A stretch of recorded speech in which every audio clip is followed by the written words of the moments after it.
Chicago Sky moved both of their home games against Indiana Fever this year to the United Center. Now, the United Center is the largest stadium in the NBA with almost 21,000 seats, which is more than double where the Sky normally play at Wintrust Arena. Angel Reese's fans were talking big until reality hit harder than a full-court press. Caitlin Clark's WNBA debut against Angel Reese's Chicago Sky sold out in just 1 minute, quicker than a fast break. So, was all that trash talk just for clicks? Did Reese's supporters drop the ball, or is this shaping up to be the ultimate revenge game? One thing's for sure. This rivalry is heating up faster than a courtside feud with a mic'd-up ref. Buckle up. But this game being in the United Center, if you guys did not see, tickets sold out. And tickets sold out in 5 minutes. They sold out in 5 minutes. United Center sold out in a minute. Sorry, not in a minute, 5 minutes. A minute. It was a fight even trying to get tickets. Seats kept disappearing. They started $200. Back in 2007, you get season tickets for that price. You can go get season tickets probably a year ago for that price in some teams. Yes, the Chicago Sky, a whole professional basketball team, just up and moved their home court to accommodate a flood of Indiana Fever fans. Because nothing says home court advantage like rolling out the red carpet for the opposing team's supporters, right? But don't worry, according to Angel Reese's diehard fans, it's all because of her. The way they tell it, you'd think she personally signed the lease, built the stadium, and installed the hoop herself. Took just 60 seconds, 1 minute, the time it takes to tie a shoelace, pour a cup of coffee, or check a text. That's all the time the Chicago Sky needed to sell out 20,000 tickets for their highly anticipated matchup against the Indiana Fever. And let's not kid ourselves, the reason is as clear as day. Caitlin Clark, from Iowa to Indiana and now to the biggest basketball cities across the country, the Caitlin Clark effect is more than just a catchy phrase, it's a movement. Seeing the inevitable wave of Fever fans crashing in, the Chicago Sky said, "You know what? Let's just move." And just like that, within a single minute, 60 little seconds, tickets were completely wiped out. Scalpers are probably thriving, cashing in on the frenzy, while Chicago fans, oh, they'll be there, somewhere, scattered like confetti in a sea of Fever jerseys, squinting through the chaos, trying to remember what their own team's logo even looks like. Basically, the Sky Fever tickets went on sale at 11 a.m. today for the United Center. This is the game that was changed into the 23,000 people arena, which I think is only 21,500 for games and 23,000 for concerts, but it sold out like that. However, let's be real. There's only one reason this madness is happening, and it has nothing to do with Angel Reese. No, the real game changer, the one actually moving the needle in women's basketball right now, is the rookie with the golden touch, Caitlin Clark. But of course, the narrative must be spun, the Angel Reese effect, because apparently she's the reason the stadium is packed. As if fans weren't treating the ticket site like a sneaker drop, scrambling for a chance to witness Caitlin Clark in action. No, 5 games against Chicago. That's a huge thing. This league has decided, hey, we know what we have here in this matchup. We know people will watch. And quite frankly, I'm ready to see the Indiana Fever walk the dog some more with the Chicago Sky. But don't take my word for it. Just wait until opening day. That's when the real show begins. The Chicago Sky players are about to find out what it's like to play an away game in their own city. Their stadium will be packed, not with their own fans, but with Fever supporters who didn't show up to cheer for the home team. No, they're there for one reason, and one reason only. Meanwhile, Angel Reese fans will be squinting, desperately searching for a way to make this about her. Maybe they'll say she's inspiring the Fever fans. Maybe they'll argue she secretly owns the stadium. Who knows? The mental gymnastics will be Olympic level. Now, people do not realize, like, there are some Chicago Sky fans. There really are. But as you guys can tell, not every Chicago Sky game will sell out this year, even in their 10,000 seater stadium. Most won't sell out.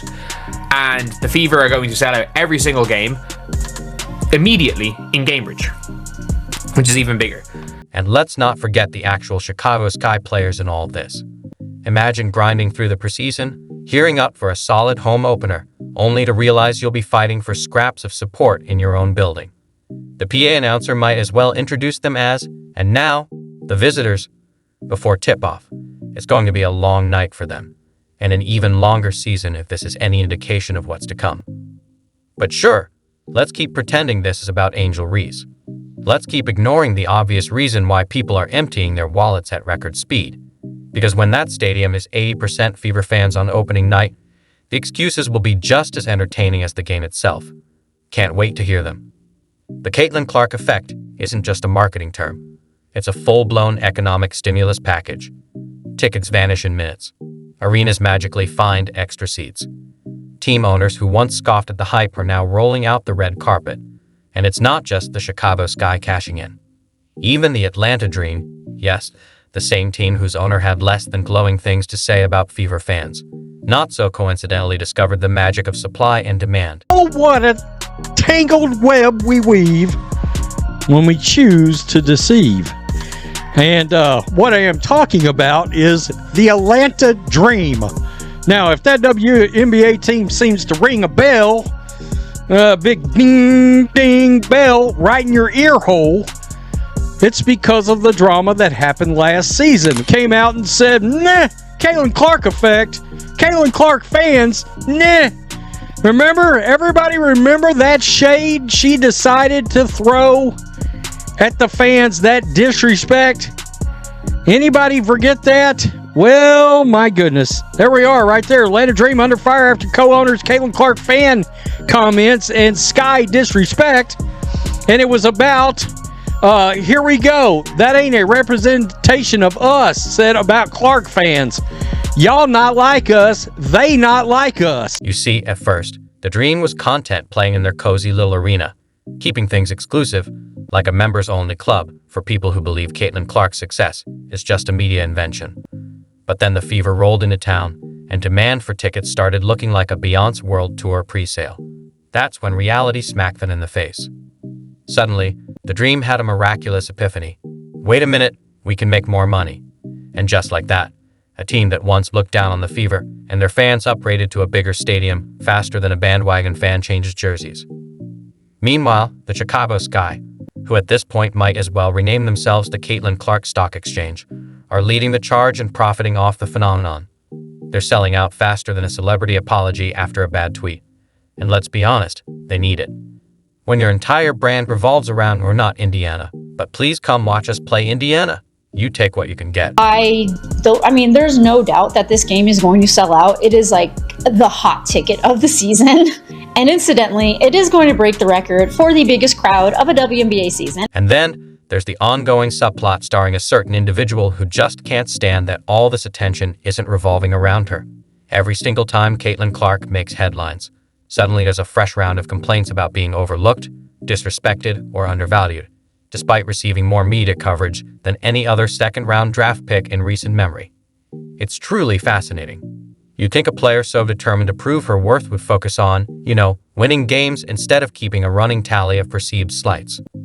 The real comedy here is that while teams across the league are moving mountains, or at least rearranging seats, to accommodate the Caitlin Clark craze, some people are still pretending it doesn't exist.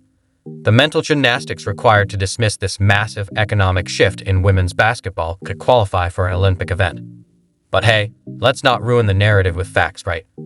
At this point, denying the Caitlin Clark effect is like standing outside on a clear day and insisting the sky isn't blue. It's happening whether people like it or not. The ticket sales, the TV ratings, the jersey purchases, they're all real. And while some players are too busy side-eyeing Clark's success and making snarky comments, their own teams are quietly thanking her for the increased revenue. Before Caitlin Clark went to the WNBA, the average attendance was 6,109. And then during her rookie year, the average attendance was 15,746, which is a 157.7% increase. We have talked about the Caitlin Clark effect many times on this channel, but I thought that this graphic alone, when you talk about the impact that she has had on the league and specifically the Indiana Fever. The WNBA doesn't want Indiana Fever fans. Oh, that's cute.